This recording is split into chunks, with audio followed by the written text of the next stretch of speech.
Dumelang, Absheni, Ralocha, Sanwanani, Muleni. My name is Naledi Mfoloe, and it is my absolute pleasure to welcome you to the latest edition of the African Diaspora News channel, where we unravel the stories that shape our world and our community. Now, on April 5th, two Belgian teenagers were arrested in Kenya after they were found with 5,000 ants valued at more than $9,000 that they had allegedly intended to sell in Europe and Asia.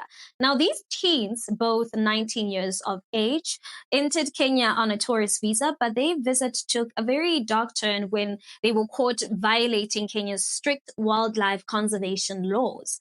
Now, the ants they had were not just any ordinary ants. They were a rare species, critical to the ecosystem and in demand by collectors who keep them as pets.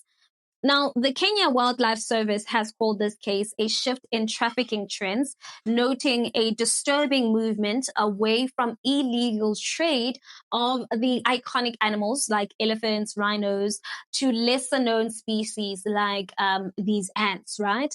Now, while the teens claim that they didn't know that the actions were illegal and that they were just having fun, their ignorance is hardly an excuse. Now, these actions represent a grave disregard for environmental conservation and the integrity of Kenya's biodiversity.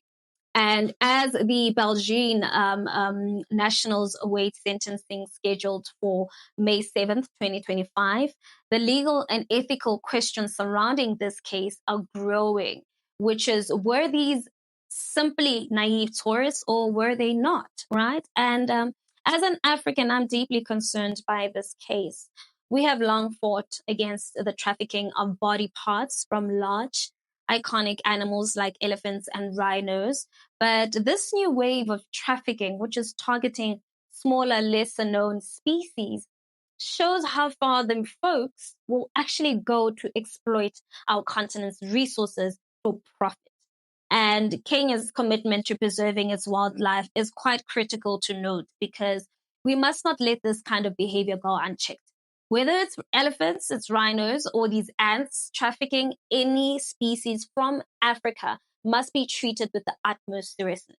Because these traffickers are not just stealing from us, but they're jeopardizing our future and the future of our planet's biodiversity. And what makes this case even more frustrating is the lack of accountability from those involved.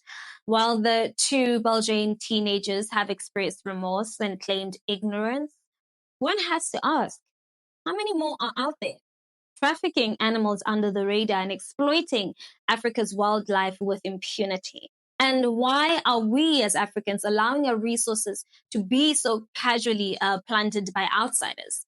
I believe this is a wake-up call for stronger regulations and stricter enforcement, if you ask me. And as we await the sentencing of these teens, I urge everyone to remember that the fight against wildlife trafficking is far from over, and Kenya's wildlife is a precious resource that must be protected at all costs. Whether we're talking about iconic species or small, insignificant insects, every part of Africa's ecosystem deserves respect and protection. And we cannot afford to let this slide. Africa must stand firm in its commitment to preserve its natural heritage for generations to come. And we will continue to stand together in the fight against wildlife exploitation. What are your thoughts on this? Let's continue the conversation in the comments section.